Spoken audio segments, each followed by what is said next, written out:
Hi, in front of me is XIAOMI Mi 11 and today I would like to show you how you can download and apply LED keyboard on this device.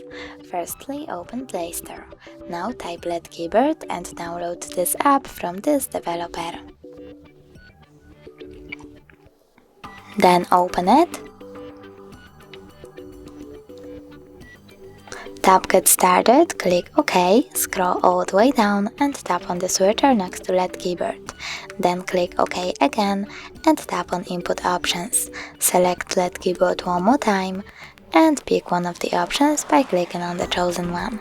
Then select keyboard that you like the best, for example that one. Click on it, close the nut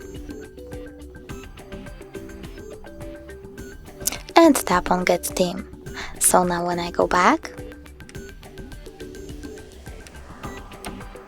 I can see that theme of my keyboard has changed.